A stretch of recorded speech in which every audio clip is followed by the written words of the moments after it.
Agora sim, boa noite, padre. Boa noite, Igor. Tudo bem? Tudo bem com o senhor, sua bênção?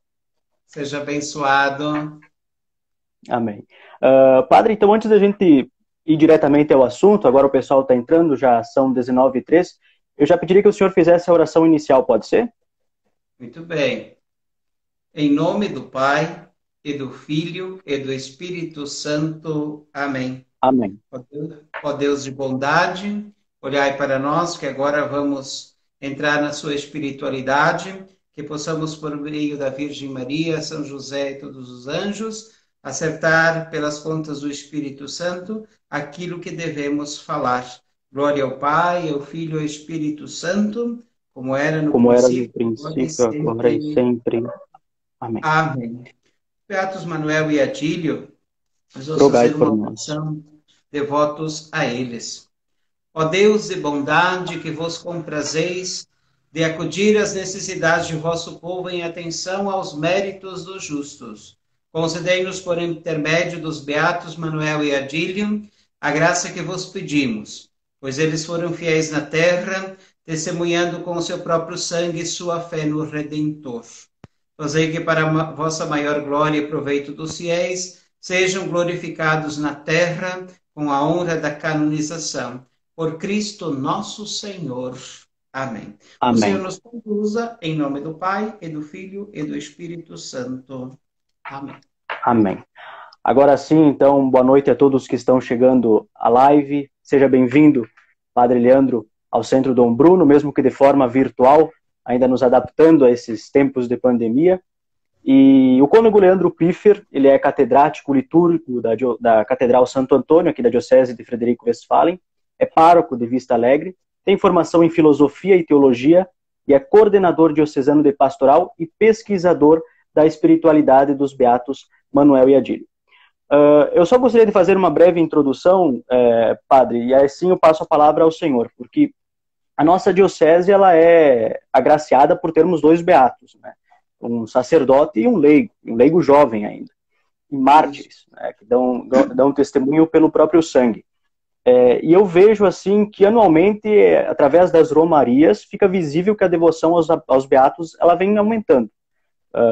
Mas ainda se faz necessário que a gente expanda para além da diocese essa devoção aos beatos. E visto que neste ano, no mês de maio, não será possível realizar a romaria em virtude desta pandemia, que foi prorrogada, adiada, se não me engano, para o mês de setembro, então, para não deixar batida essa semana, né, em que nós lembramos o martírio, gostaríamos de falar então um pouco sobre esses dois. E a pergunta inicial é: quem foi Padre Manuel Gomes Gonzalez e Adílio Daronque? Boa noite, Padre. Boa noite, Igor. Que bom, uma grande satisfação quem nos acompanha através dessa live. É a primeira que eu faço no Instagram, assim, né? Então, de repente, pode ser que não dê muito certo e a gente tem que voltar, né? Quem foi o Padre Manuel? Foi um padre, né, inicialmente, mas também foi um homem de Deus, né? Nós podemos com tranquilidade dizer que ele foi um homem de Deus pelo seu chamado, pelo seu testemunho e por sua missão. Assim também o Adílio, eu também chamo ele homem de Deus, um jovem rapaz de torno de quase 16 anos, que sente esse chamado para a vida missionária, a viver e pregar o amor de Deus. O que diríamos? Padre Manuel, então, lá na Espanha, então, vamos contextualizar um pouquinho em, acho que uns 2, 3 minutos. Ele nasceu na Espanha em 1877. 143 anos atrás, né? Diríamos assim, quase um século e meio atrás, ele nasce na Espanha, numa região bastante simples. Lá ele é batizado, lá recebe os sacramentos iniciais. Lá também ele é chamado por Deus para a missão de ser, assim, padre, né? E teve muitas dificuldades até chegar a esta vida sacerdotal. Chegando na vida sacerdotal, então ele atua na Espanha, depois atua em Portugal e no terceiro país, então no Brasil, que aqui de fato o seu ministério rendeu, assim, vamos dizer, uma vida para Deus, uma vida de entrega plena pela sua maturidade intelectual, religiosa, pela sua intelectualidade espiritual, né? Que ele teve essa capacidade, esse discernimento de oferecer a sua vida em martírio. Esse é o Padre Manuel. Ele é o filho do José e da Josefa. Interessante o nome dos pais dele, né? O José e a Josefa, né? Esses dois, então, a mãe morreu antes, o pai ficou viúvo muito tempo, ele teve vários irmãos e irmãs, né? Como era normal nas famílias do século XIX, né? 1870 e poucos, né? E ele, então, recebe a ordenação lá na diocese de Ourense, né, chamada Diocese de Ourense. Para entender onde é que é esse lugar na Espanha, Tui, Vigo e essas regiões aí, é mais ou menos a norte da Espanha, um norte-oeste da Espanha, bastante longe até da capital, porque é lá no Oceano Atlântico, praticamente, que vai dar mais para o norte do globo terrestre, né? E a capital é mais para baixo, então diríamos, né, mais no sentido África. Então é ali naquela região que o Padre Manuel nasce e vive. O Adílio nasceu em Dona Francisca, que era região de Santa Maria, ainda é uma região de Santa Maria, mas na época não era município, Dona Francisca, e ele é batizado, então, em Vale Vêneto, na paróquia Corpo de Deus. Ele nasce em 1908. 1908, então já no século XX ele nasce, e em 1924, então ele vai ser morto, né? Diríamos uma curta vida, né? Mas uma vida intensa, uma vida deixada assim para que Deus realmente realize uma obra de amor em sua vida. Sei algumas perguntas, Igor, assim que daí me ajuda, se você quiser. Certo. Eu tenho essa biografia aqui do padre Arlindo Rubert. Beleza. A E principal biografia, né? Isso, eu até hoje à tarde estava relendo até para pegar algumas questões, e eu acho interessante porque não fica claro o que motivou o padre Manuel vir ao Brasil. Não se sabia a motivação. Isso ficou mais ou menos obscuro. Elas tinham marcado uma viagem agora para a Espanha em setembro, não sei se vamos poder ir, também buscando esclarecer, mas assim, uma das coisas que se diz, né, principalmente porque Monsenhor Arlindo Rubert é um grande historiador, então esse material que nós temos em mãos, que é essa obra chamada Servos de Deus, que a gente está reavaliando ela também, é uma obra, assim, nós diríamos uma obra base, uma obra fontal, né? E ali está a fonte bibliográfica, ali está a fonte hagiográfica de tudo aquilo que nós temos hoje. Então, esse livro, ele é assim, ele não é um romance bom de ler, né? Ele é ruim de ler, mas é ótimo porque nos assim, capacita muito a compreendermos, então, essa história do Manuel. Provavelmente, uma das questões que é dito é a perseguição à igreja na Espanha, né? Isso é colocado como tópico, perseguição da igreja na Espanha. É época que se torna república a Espanha.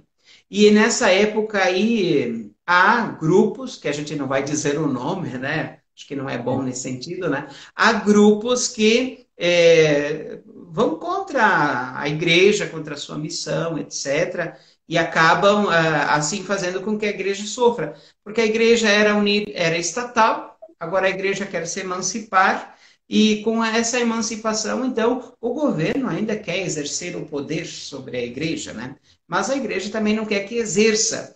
Então, ali há uma perseguição, porque houve até revoltas, etc., crises espanholas ali.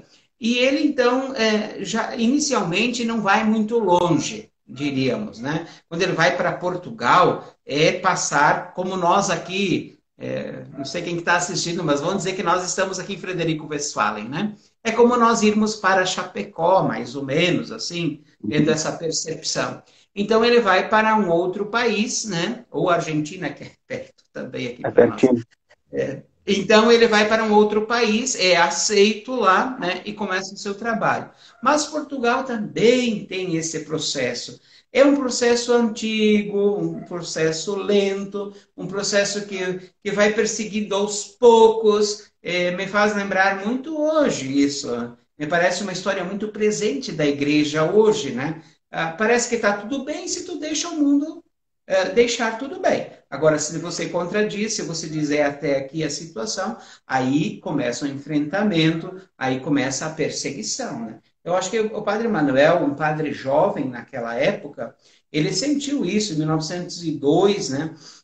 Então, 1902, 1905, ali nessa época, ele ainda é um padre assim que parece que tende a fugir da realidade, né? Ele só vai, na minha opinião, ganhar essa maturidade quando ele estará aqui no Brasil, em Nonoai. Aqui ele vai ter uma maturidade de dizer, daqui eu não vou para outro lugar, porque aqui há perseguição também, né? Como havia na época. Aqui eu vou enfrentar a realidade.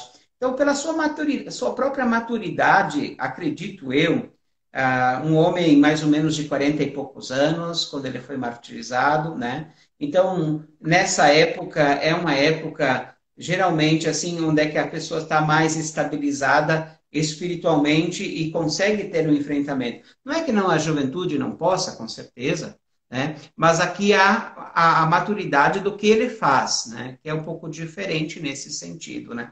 O Manuel age uma paixão-razão, e o Adílio age Uhum. com uma paixão apaixonada, né? Ele vai, e o Manuel vai sabendo, né? O Adílio sabe também, mas o Manuel tem mais compreensão desta realidade do martírio que está à sua frente. Então, acho que foi isso que levou ele a sair lá, né? E provavelmente ele pensa, mas olha, nessa época, de repente, eu mesmo tinha ficado lá e enfrentado toda essa realidade, mas as circunstâncias fizeram ele vir ao Brasil, né? Certo, padre. E aqui no Noai, qual a importância que ele tem, ainda nesse período pré-martírio, pré-revolução também dentro do Rio Grande do Sul, qual a importância dele para a paróquia de Nonoai? Quer dizer, qual que é o contexto da nossa região nesse período em que chega o padre Manuel e qual que é a importância dele para o catolicismo aqui na região? Eu acho que é tudo, porque não havia nada, né? Mesmo que a paróquia tinha sido criado como curato em 1850 e poucos, por aí, depois paróquia 1870 e poucos, né? Então, mais ou menos, o Manuel nasce lá na Espanha quando se cria a paróquia em Nonoai. Mas essa paróquia, ela vai ficar, assim, aos tombos, né? Porque ela vai ser atendida um pouco por Passo Fundo, até algum padre de Soledade. Ali há uma situação ribeirinha de conflitos armados. Então ele vem em 1915, praticamente o seu ministério em 1916, em Nonoai, né? Há 104 anos atrás, e ele então começa ali do um pouco que existe. Famílias dilaceradas, empobrecidas, passando fome, necessidades, quem anda por ali, né? Então, há um clima todo de pobreza, de indiferença religiosa, de até quase que um paganismo, porque ali quase que os índios é que resolvem o problema assim de saúde, por exemplo, dando remédios e chás, e não que não seja bom, não é isso que estou dizendo, mas que, enfim, era uma coisa precária, né? Então, o Manuel chega ali numa situação precária, né? Onde muitos padres tinham vindo, um ou outro, mas morar mesmo, assim, de assumir aquela realidade, praticamente não tivemos padres. 1, 2 anos de morada de alguns padres, né? Alguns religiosos, alguns diocesanos, outros são chamados para outros lugares, por exemplo, um é chamado lá para Santana da Boa Vista, para ser pároco lá, porque ainda nós vivíamos naquele tempo da igreja curada pelo Estado, né? Então, é, conforme era melhor o emprego, vamos dizer assim, alguns padres iam atrás disso aí. Então, o padre chega numa realidade limite de pobreza, sofrimento e amargura desse povo. Então, ele acaba sendo o canalizador da espiritualidade, né? Ele começa a reunir o pessoal, né? Começa a chamar essas pessoas e dizer, escuta, vamos fazer assim, vamos fazer desse jeito. Dá a entender que ele trabalhou assim muito didaticamente com as pessoas, né? Explicando isso, desse jeito, vamos plantar aqui o arroz, vamos plantar aqui a batata, vamos fazer a olaria, vamos construir a casa, vamos reformar a igreja. Então, tudo isso ele empreende, né? Vamos fazer o hotel, traz o cunhado dele para botar sócio nesse hotel, para amparar os transeuntes, aí, os viajantes que fazem, então, este caminho aí que é aberto pelo Estado, né? É aberto ali o Goiuém, né? Então, ali passa a ser um caminho dos muares também. Inclusive, tem uma história engraçada, porque ali a Praça de Nonoai, né? Não sei se tu conheces ali, né? A Sim. Praça de Nonoai ali era o paradouro das mulas, né? Então, eles amarravam nas árvores ali, ali tinha o povoado. A igreja não era onde é que é hoje, era do outro lado. E aí, com o tempo, foi feito uma igreja melhor e para acabar com os muares, com os cavalos e cocôs, etc., que tinha ali, veio lá nos anos 60 o padre Miguel de Coque, já daí, né? Já é um outro tempo. E ele manda o pessoal da Camargo Correia passar o trator em tudo aquele capinzal ali e fazer um campo de futebol para não ter mais cavalo cagando ali, né? Essa é a história que conta em off, né? Mas é uma história bem interessante, porque é para mostrar assim como era rural, como era improvisado, a coisa e assim por diante, né? Então, E o nesse... Adílio? Pode Pode falar. continuar, padre. Não, Não, só para resumir, então, a importância do Manuel ali, né? O isso. Manuel ali, ele é super importante, porque ele é professor, ele é o padre, ele é o agente que transforma a realidade social, ali as lavouras, as casas das pessoas que querem aplicar a higiene. Então, ele acaba sendo um dinamizador de situações para a melhoria do povo, né? Quanto ao Certo. Adílio, né? Isso. Então, o Adílio, ele, como é que ele vem parar em Nonoai? Ele não nasce em Nonoai, nasce lá, Dona Francisca. Os pais do Adílio, o Pedro e a Judite Segabinazzi, né? O Pedro Daronc e a Judite Segabinazzi Daronc, é uma família que tem os seus núcleos lá naquela região de Santa Maria. Até o ano passado a gente foi na Romaria lá em Dona Francisca, que eles fazem também um Romaria lá em setembro, e é bem interessante porque lá a gente encontrou os familiares do Adílio, né? Então, ou seja, a santidade que está nos tocando, porque eles têm esse princípio aí do Adílio, né, muito presente, são da família deles, então são da nossa família. Foi muito emocionante para mim, o padre Tiago, nós fomos, né, lá fizemos as pregações e assim por diante, dos parentes do Adílio, né? Então é interessante isso aí, né? Então eles saíram de lá também, o Pedro e a Judite, e foram a Passo Fundo, né? Lá não deu muito certo, daí vieram a Nonoai, né? Vieram residir ali, ele se tornou meio que farmacêutico ali, e tinha outras realidades que ele mexia, assim por diante, né? Depois ele foi chamado para essa revolta que teve em 23, né? Então, lá na região de Erechim, ele foi morto em 23, lembrando que o padre e o Adílio foram mortos em 24. Então, no ano anterior, foram mortos, foi morto o pai do Adílio, né? E não teve velório, porque ficou enterrado lá. Até depois, o irmão do Adílio, Abílio, foi lá, foi procurar e conseguiu encontrar o pai, né? Inclusive, a Judite e o Pedro estão enterrados lá no santuário em Nonoai. E é justamente desse período de conflito que eu quero abordar agora. Então, o Adílio ele conhece, né, a dor da perda no meio de um conflito militar um ano antes do martírio. E, bom, a vida política do país nunca foi tranquila, do Rio Grande do Sul menos ainda, né? O Estado Sim. ele vivia naquela época, então, esse período de revolução, 1923 principalmente, E aqui eu estava também dando uma olhada no livro, um dos argumentos que utilizaram na época os revolucionários para a execução do padre é de que ele teria tomado partido. É um dos argumentos que eles utilizaram. Bom, o padre está tomando um lado, ele automaticamente é nosso inimigo.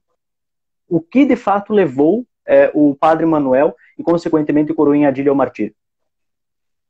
Eu acho que o partido que o padre tomava, que eles acusavam, na verdade, era o partido das obras de misericórdia. Né? Uhum. O padre procurou enterrar os mortos, dar amparo para os que sofriam, dar de comer a quem tem fome. Eu sempre me lembro, quando falo do padre Manuel, das bem-aventuranças e as obras de misericórdia. Né? As obras de misericórdia na igreja são 7 corporais, 7 espirituais. E me parece que é muito pautada a vida do Padre Manuel por essas obras, ele realiza as obras. Então ele é julgado um terrorista, ele é julgado assim um que está fora do sistema, né? Porque quem mata o Manuel, né, e o Adílio os soldados ligados ao grupo do governo do estado, né? Que é chamado chimangos, né? Sim. Ainda persistia desde 1835, ainda persistia esses conflitos entre maragato e chimango, para identificar como é que era isso. O chimango era lenço branco, o maragato era lenço vermelho. O lenço vermelho era revolucionário e o lenço branco era estadista, estacionário, né? Então, havia sempre essas disputas. Os comandos ali, Valzomiro Dutra, Juquinha de Moura, essas personalidades aí, eles vão percebendo que o padre vai fazendo essas obras, é claro, porque o Estado abafa, mata, tem mais poderio militar e acaba gerando muitas mortes. E dos critérios das mortes era deixar lá para que os urubus comessem, né? De fato, os urubus comessem as pessoas. Uns eram jogados lá na cascata das Andorinhas, que é a cachoeira que tem ali perto da cidade, né? Outros eram trucidados, arrastados de cavalo, assim, botavam em arrasto num animal e saía correndo, botavam um negócio aí para o animal sair correndo. Então, existia, assim, torturas expressivas conforme a realidade. Castração, até um dos mitos que falava que foram, tipo, o padre Manuel poderia ter sido castrado, né? Isso não é verdade, né? Nos autos não consta isso aí, mas havia essa questão da hombridade, né? Do gauchismo, do caudilho, essa história reinava porque, e na verdade, nos centros das capitais já tinha praticamente acabado essas revoluções, Uhum. mas aqui no nosso na nossa região norte, noroeste, aqui, ainda persistia essas degladiações, né? Então, o padre Manuel chega a um momento que ele chega em Nonoai e diz assim, mas eu não vou ficar parado na frente vendo essas atrocidades. Eu tenho que tomar uma iniciativa, eu tenho que cuidar dessas pessoas que são as minhas almas que eu tenho que salvar, né? Você falava muito assim das almas que o padre tinha que curar e tinha que salvar, né? Que era as falas. Hoje a gente está lendo literatura do século XVIII e está voltando a falar disso também de novo, porque se falava em outra linguagem há pouco tempo atrás, mas o cura de almas, né? Que é chamado, né? Então ele percebia isso, que ele tinha que cuidar do corpo e do espírito dessas pessoas que estavam abandonadas ao léu e que não tinha ninguém para cuidar delas. Então ele se sentiu nesse sentido motivado a cuidar delas ali em Nonoai. Depois isso expandiu para Palmeira, né? O chamado que o bispo faz para ele. Então ele fica as cartas que são trocadas, né, entre ele e o bispo, né? O bispo pede para ele atender Palmeira, porque Palmeira está no conflito. O padre já fugiu de lá também, porque não estava muito bem e não estava dando certo. Então veja que a situação era uma situação difícil, não era uma situação fácil. Então, o padre diz, no começo, o Manuel chega até a dar uma desculpa, uma meia que desculpa. Ele diz assim: eu tô com a minha saúde meio abalado, eu não conseguiria atender Palmeira em Uruguai. Aí o bispo manda uma carta de volta para ele e diz assim: Manuel, só tem tu aí. É tu. E daí ele toma a decisão de ir, né?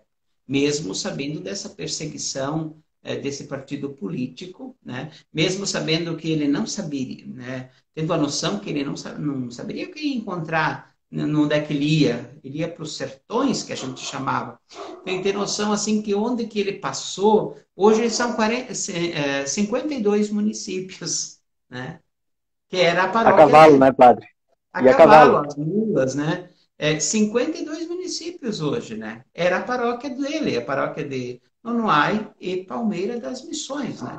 Então, veja que era chão, né? Hoje, de carro, a gente fica cansadinho para ir lá, não sei aonde, tal e coisa, né? E ele pegou a mulinha dele, com aquela mula reserva, o Adílio com outra mula, né? E foram para Palmeira, né? As missões. Palmeira passaram para a região, então, aqui de Coranabicaco, Tenente Portela, que se chamava Pari, né?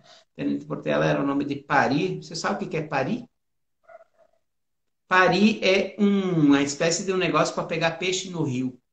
Então instala um negócio assim, um negócio de madeira ou de tronco com uma rede embaixo e à noite daí os peixes descem. Eles não sobem o rio de noite.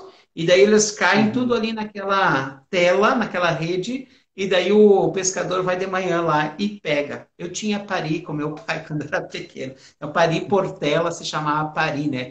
Tenente Portela. Ele cruza ali, vai lá para Argentina, vai para a colônia militar, é dito que ele passa no monte lá do outro lado, pois volta e sobe a 3 Passos, e ali então os capangas de Eradeiro, né, acabam acompanhando ele e matando ele. Né? Pois é, até fica aquela questão, se sabia do cenário revolucionário da região, embora fosse o ano de 1924, oficialmente a Revolução acabou em 1923, mas ainda na nossa região haviam esses núcleos de conflito, né? Aqui foi, vamos dizer, a última região onde isso cessou. E mesmo sabendo desse perigo, então o padre Manuel ele aceita, né? Ele vai a Palmeira, mas ele leva o Adílio junto. E o Adílio, apesar de ser novo, ele sabe também do perigo, porque teve o pai que foi assassinado num conflito. Né? O Adílio é E um jovem, né? ele tinha 16 anos, isso? Cerca de 16 anos, né? Então, o que que acontece? Em outras realidades, se formos pensar o Adílio, né? A figura Adílio, o jovem Adílio. O pessoal fala coroinha Adílio. Bom, era coroinha, mas não era exatamente um coroinha como nós pensamos hoje. Um coroinha hoje é 10, 11 anos, né? Um menino pequeno. Ele era um menino adulto já, porque há um século atrás, né, diríamos assim, um século atrás, os rapazes casavam praticamente nessa idade. Ou iam ser padres, consagrar, então ele já estava já próximo de cumprir a sua vocação, né? Quem sabe ele com 18 anos ele ia casar, né? Então eu sempre defendo essa tese. Tem alguns colegas nossos que dizem, não, ele é o coroinha. Eu digo, não é o coroinha, ele é o jovem Adílio. Ele tem percepção da realidade, ele tem responsabilidade. Ele é um menino que é órfão de pai, que tem que assumir compromissos, né, junto com os irmãos dele e a mãe que passa fome praticamente depois, porque o sócio do Pedro dá um golpe na Judite, né? E ela fica sem nada e começa a passar necessidade. O padre ajudava muitas vezes economicamente, com alimentos, etc., a família do Adílio, a Judite e os filhos todos, né? E o Adílio, então, é esse que percebe essa realidade, né? E, inclusive, o padre questiona a questão dele ir junto, né? E ele diz que ele segue, ele vai, ele quer assumir esse testemunho, ele quer ir junto e tudo mais, né? E se entrega, então, à vida de martírio. Então, isso é uma coisa interessante no Adílio. O Papa, na beatificação na canonização da Jacinta e do Francisco, né, os videntes de Fátima, ele diz uma coisa muito interessante. Ele diz assim, esses meninos de 7 anos, que era mais ou menos a idade de 7, 9 anos deles, eles são adultos na fé. Cumpriram todo o preceito do catolicismo, ou do cristianismo, do segmento de Jesus. São adultos na fé. Eu atribuo isso ao Adílio também. Um rapaz hoje a gente diz rapaz, né? Um rapaz adulto na fé, que com todas as capacidades intelectivas possíveis dentro da realidade da época e assim por diante, mas com capacidades intelectivas de entender isso. Certo. E, bom, então o padre ele vai em busca do Adílio para que ele o acompanhasse, e o Adílio ele assume esse compromisso, como o senhor disse, com uma compreensão do que estava acontecendo e dos perigos que eles corriam, até porque as ameaças ao padre Manuel, elas não eram recentes naquele momento, né? Elas são bem anteriores, não é, padre? São, provavelmente, como Adílio era um cerimoniário, um que oficiava com o padre, andava junto, jogava futebol com ele, almoçava com o padre, tinha diversas atividades, ia na escola do padre, e provavelmente ele sabia dessas realidades que o padre vivia, não todos os detalhes, mas a grosso modo ele sabia dessas possibilidades, né? E um verdadeiro clima anticlerical também, né? No início dessa live nós falávamos o senhor falou muito bem da questão do ambiente conturbado também na Espanha, que de certa forma também era anticlerical, e o Padre Manuel encontra o mesmo ambiente também aqui no Noai. Então, provavelmente foi esse amadurecimento da fé, né, que proporcionou que ele tivesse essa coragem nesse contexto revolucionário. Mas eu gostaria que agora o senhor falasse justamente sobre o martírio. Bom, então eles partem de Nonoai para Palmeira, fazem todas as viagens justamente com o intuito de batizados, né? E como se dá então o martírio deles nesse percurso? Uhum. Então, nós temos a narração do Monsenhor Arlindo Rubert, né, sobre a questão do martírio e como é que ele sabe de detalhes, né? A gente perguntaria como é que o Padre Arlindo teve lá assistindo, fez um filme lá? Não. Ele obteve as testemunhas que foram os próprios bandidos, né? Os próprios bandidos contaram os detalhes da carnificina, da morte ali, né? As pessoas que viram o Padre Manuel naquele armazém, seu dízimo, aquele pessoal todo, o tal do baiano lá, né, e tal e coisa, eles contaram, então, e foi montado esse palco, né, da morte do Manuel. Então, o Manuel está lá na colônia militar, né, uma sede do exército para defender o Brasil contra a Argentina, né, a colônia militar, um lugar muito interessante até de conhecer. Lá o padre Rudinei Negre, ele conserva o lugar considerada a última missa do padre, né? Um lugar lá no Alto Uruguai, né? Que é considerado a última missa do padre no Brasil, né? Então, o padre Rudinei reza todos os dias lá, melhor dizendo, todos os dias 21. É interessante, Uhum. né? Isso aí. Vale a pena visitar. Daí ele sobe da colônia militar. A colônia militar, ele lá prestou sacramentos e tudo mais, mas tinha gente lá que não estava com o padre, né?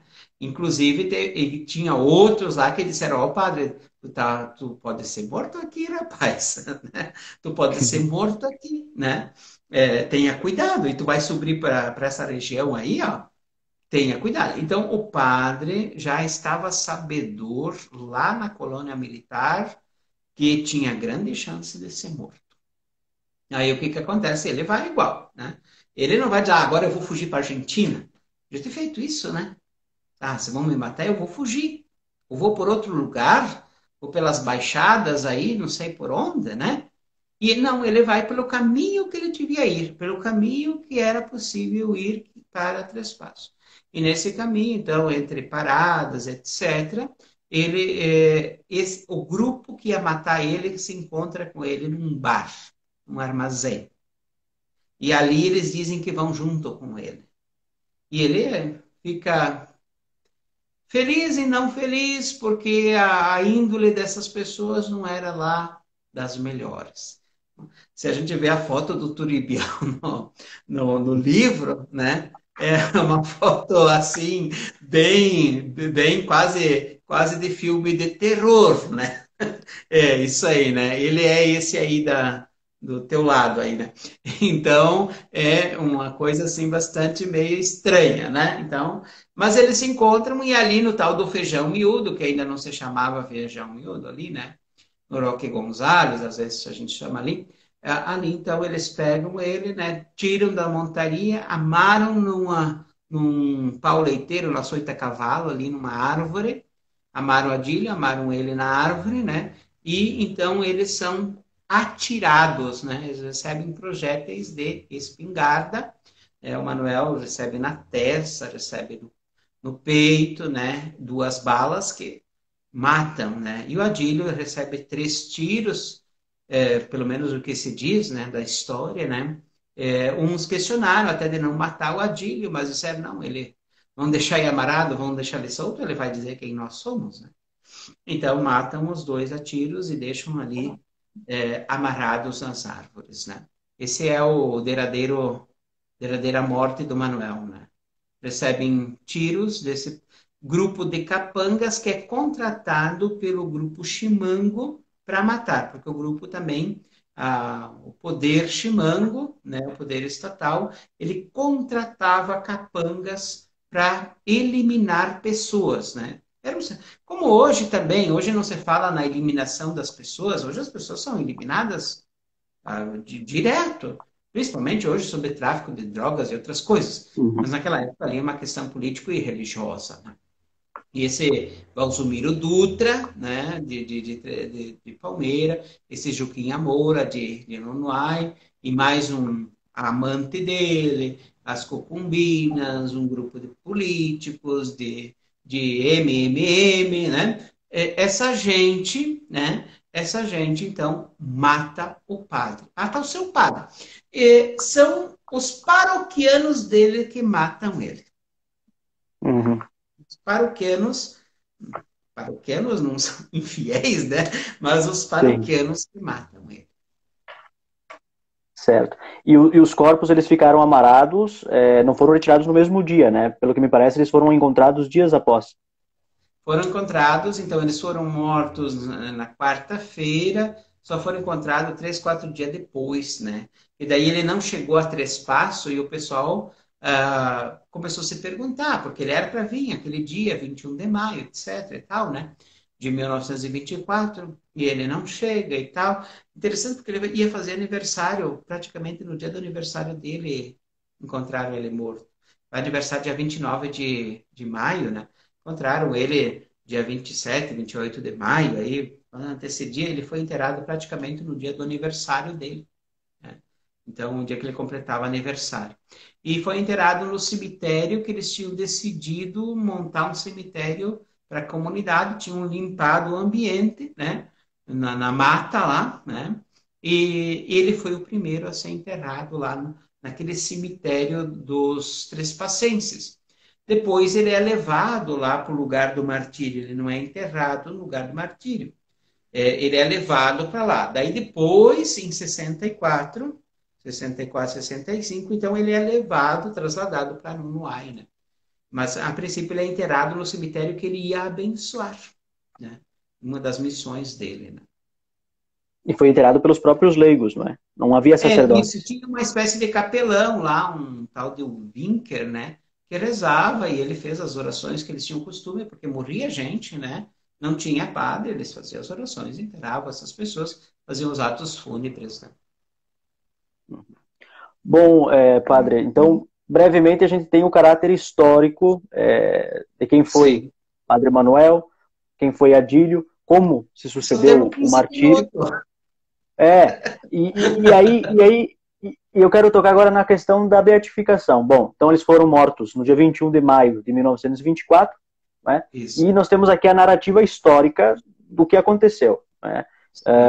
Mas para a Santa Sé, para o processo de beatificação, como é apresentado o martírio? Até eu vi no livro que o Padre Arlindo ele distingue o martírio do martírio formal, né?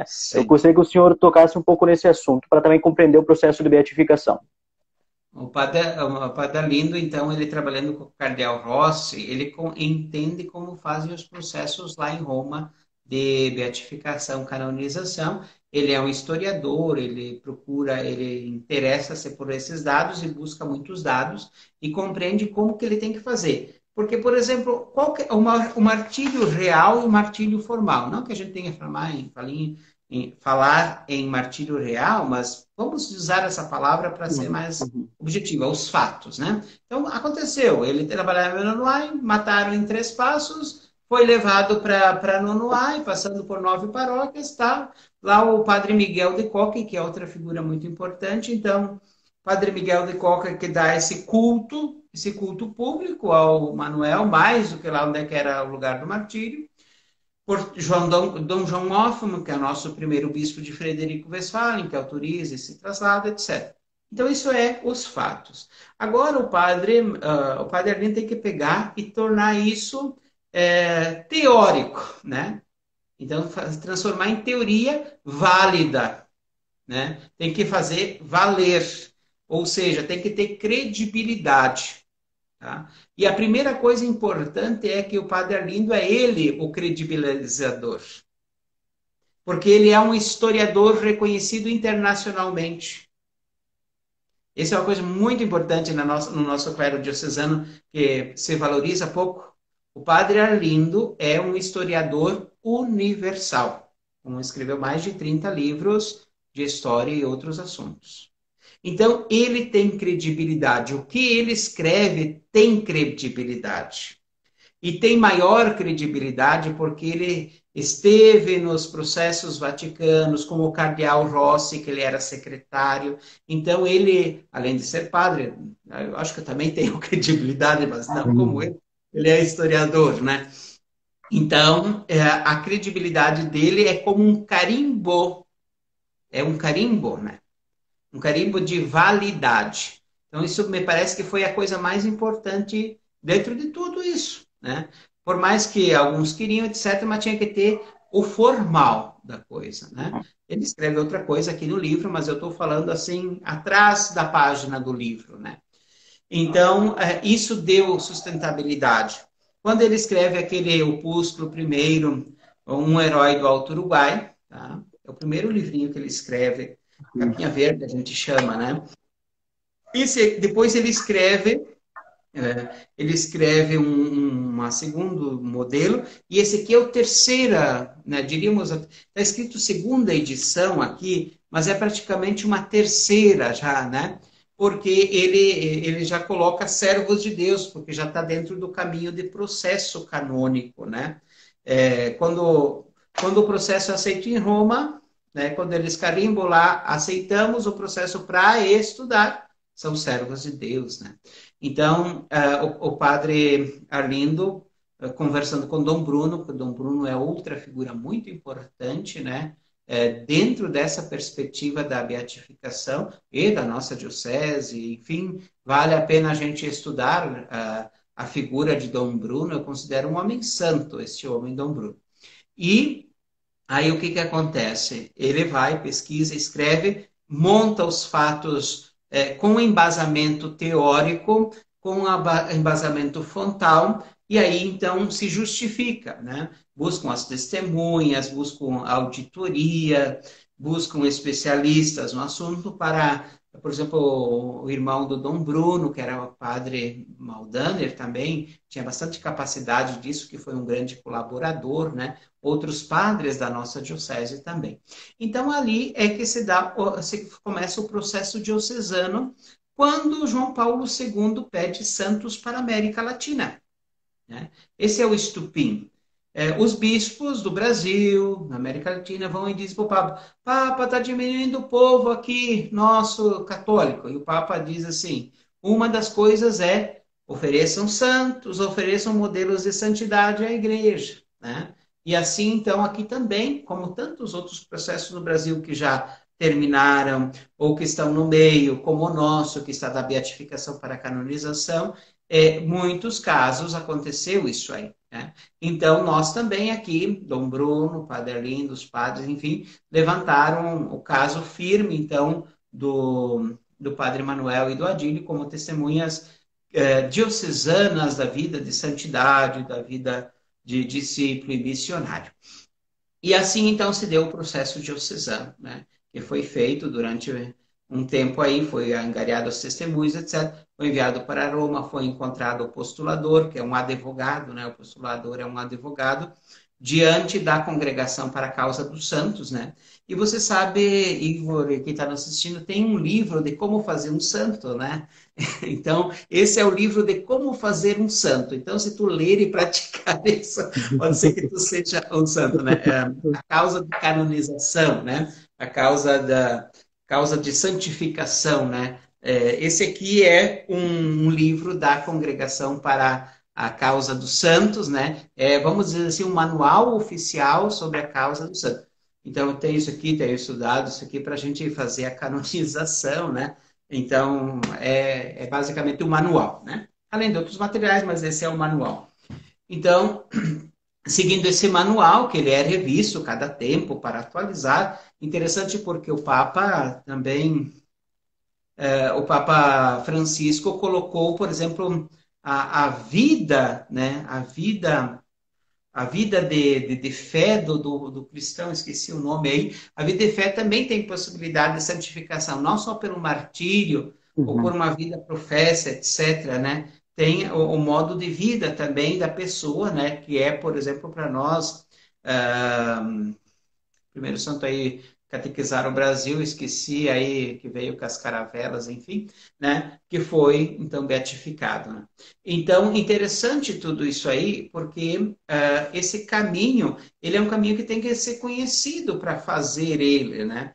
E custa inclusive dinheiro, né? Para nós abrir um processo de canonização hoje, lá levar um documento lá no balcão da congregação para a causa dos santos, custa US$ 80.000. Só para colocar lá Então, hoje, se o dólar está quase R$ 6, nós temos ferrado. Né? Mas, enfim, né? Também tem os honorários, né? Então, foi feito esse processo diocesano, que é a parte inicial. Depois o processo vai para Roma, que é o processo romano, né? Lá é analisado pelos peritos na área. Então, tem que ter perito histórico, né? Perito que compreenda o martírio, perito médico, tem vários peritos. A gente tem a Positio, né? Esse livro aqui, que isso aqui é o processo, tá? O processo do Padre Manuel e do Adílio é este livro. Ó, essa é a espessura dele. Está em italiano, está em latim, está em português, né? Várias possibilidades, mas esse é o processo. Então, o que foi no balcão, o que chegou lá no balcão, foi isso. Tá? Foi feito 100 unidades disso aqui, distribuído. Eu tenho esse exemplar aqui, que é original, né? E foi deixado lá. Então, os peritos estudam, né, todo o processo e dão a sua avaliação. Se é positivo, se é negativo, etc. Então, deu positivo, né, para nós, para o martírio nesse sentido. Então, passou a causa, né? Ficou em torno de 9 anos lá o processo. O processo entre a criação e a aprovação em torno de 9 anos, né? E então, em 2007, foi marcado a beatificação, né? 21 de outubro de 2007. Foi em Frederico Westphalen, no Parque Monsenhor Vitor Batistella. Bom, daí agora vai para frente, né? Agora tem a canonização. Mas nós não engolimos direito ainda esse caviar, né? O caviar ou o churrasco, ou o estrogonofe, a comida que gostarem, né? Ainda nós não apreciamos ainda tudo isso, a beatificação. Muitos ainda não compreendem que, para nós, os beatos Manuel e Adílio são como Santa Teresinha, Santo Antônio, São Francisco e qualquer outro santo. A mesma coisa. E eles caminharam aqui entre nós. E tem os seus parentes aqui, tem os seus contatos e tem os seus ossos. Escutei uma definição de relíquia. Tu sabe o que é? Qual uma definição de relíquia? O que é relíquia? Né? Uma definição bem interessante. Relíquia, um fragmento do todo que está em Deus. Interessante esse conceito. Relíquia, um fragmento do todo que está em Deus. O católico compreende muito bem isso, né? Porque para ele, todo o corpo dele é um corpo glorioso, né? Em Cristo é chamado de ser corpo glorioso. Mas Quem é esse santo aí? Esse beato? Beato, santo, para nós aqui, quase que é a mesma coisa. Né? Não, beato é uma coisa, santo é outra. Não, isso aí só é um critério de avaliação universal ou local. Santos eles já são. A vida de santidade deles ninguém tira. Porque o que precisa agora para eles serem canonizados, né? E agora eles precisam, tem que ter um processo para canonizar. O que precisa? Precisa divulgar a causa para que por sua intercessão aconteça milagres extraordinários de Deus, para que prove que eles têm essa possibilidade de serem apresentados universalmente. Essa é a questão, né? Agora, dia 21 de maio, para nós, é como se fosse um dia santo de guarda. A gente não chama dia santo de guarda, né? Mas é um dia de preceito. Dia 21 de maio, na Diocese de Frederico Westphalen, é um dia de preceito. Qual que é o preceito? Honrar a Deus por meio de 2 santos. Isso que é o dia de preceito para nós. Quais são esses 2 santos? Um padre e um leigo. Que coisa mais maravilhosa que isso aí? Só faltava ter uma mulher, daí completava, né? Aí nós teríamos homem, mulher e padre, né? Estaria completo. Mas de repente a gente ainda consegue, né? A gente fez uma proposta, vou fazer uma piada agora, desculpe, tá? Nós fizemos uma proposta de casar o Adílio com a Albertina. Sabe quem que é a Albertina? A Albertina é aquela santa lá de Santa Catarina, Tubarão, que foi beatificada no dia 20 de outubro. E o Adílio foi beatificado dia 21 de outubro, né? Esse era dos mesmos processos que tinham. O Frei Paulo era o postulador das 2 causas, né? E a Albertina tinha 13, 14 anos também, quando foi morta. Ela também é mártir, né? Uma santa muito importante para eles. Então, assim, a importância dos santos, para mim, eu sou devoto de outros santos também, como todos é. Mas, assim, para nós aqui não existe dizer que os beatos não estão na nossa história. Eles são a nossa história, eles estão na nossa história. Ninguém poderá tirar esta veracidade da história. Esse é o mais importante que eu acho. Então, se nós vamos canonizá-los, tem muita gente que tem pressa, que seja amanhã a canonização, né? Meu Deus, tem que canonizar. Tem, mas isso não é problema. Né? Não é problema. É um título. O que nós precisávamos, nós já temos deles. Eles estão no céu. E nós podemos ir para lá também como eles. Né? Podemos ir como eles para o céu. Isso é o mais importante. Não é se eles são canonizados, se ele é doutor, não sei o quê, né? Porque nós até nem temos nenhum escrito do Manuel, né? Mas, assim, a vida missionária dele, a vida de fé, aquilo que levou ele à entrega da vida voluntária, isso é o que nos interessa, né? Isso é o interessante para nós. Porque, assim, tem outros santos por aí, né? Não tem só o Manuel e o Atílio, porque se tivesse só o Manuel e o Atílio, nós estaria ferrado como igreja diocesana, né? Tem que ter outros santos. Tem que ter o Monsenhor Arlindo Rubens, que deve ser santo. O Dom Bruno, que deve ser santo. Né? Deve ter outros por aí que são santos da tua família. A minha avó, que morreu esses dias, é uma santa mulher. Podia canonizar a minha avó. Não precisa canonizar ela, né? Beatificar. Nós sabemos que ela é santa, ou porque ela foi para o céu. Quem vai para o céu é o santo. Mas nós pegamos alguns modelos que se sobressaem, né? E apresentamos como modelo de santidade. Então, na nossa igreja diocesana, além de muitos santos que tem por aí, nós apresentamos 2 modelos de santidade. Um é o Padre Manuel e o outro é o jovem Adílio. Esses são modelos de santidade para nós, objetivas e diretas. É tão bonito isso, que na Jornada Mundial da Juventude 2013, o Adílio era intercessor. Aquele dia que eu li que o Adílio era intercessor da jornada, eu chorei de alegria. Né? Porque 13 eram os intercessores mundiais. E o Adílio foi o intercessor. E qual era o título do Adílio como intercessor? Cada intercessor tinha um título. O título do Adílio de intercessor era Amigo de Cristo. Veja que título é esse. Jesus disse nos evangelhos semana passada, eu vos chamo amigos. Se fizerdes o que eu vos digo, eu vos chamo amigos. Esse Adílio é esse amigo de Cristo. Esse Emanuel é um amigo de Cristo. Nós, católicos, somos os amigos de Cristo se fizer o que Jesus disser. Terminou quase a live, né? Quase lá, temos mais alguns minutinhos, mas já vamos para o encerramento, padre. Na verdade, o objetivo do Centro Dom Bruno, e com a live, e agora também com materiais que nós já estamos divulgando, alguns trechos da homilia, da beatificação, alguns materiais que nós vamos divulgar ainda nessa semana, é justamente publicizar esses dois modelos, né? Isso. Porque se eles são muito queridos na nossa diocese, nós precisamos também que mais pessoas vejam eles como dois intercessores no céu e que se espelhem no modelo deles. Então, eu penso que esta live com o senhor padre, ela é muito oportuna justamente para nós divulgarmos um pouco quem foram eles, né? E trazermos, portanto, esses modelos ao público, né? Até porque o nosso centro ele tem, pelas mídias sociais, alcance em outras partes do Brasil. Mas já Sim. encerrando essa live, padre, porque logo o Instagram fecha, não dá tempo nem de dizer tchau.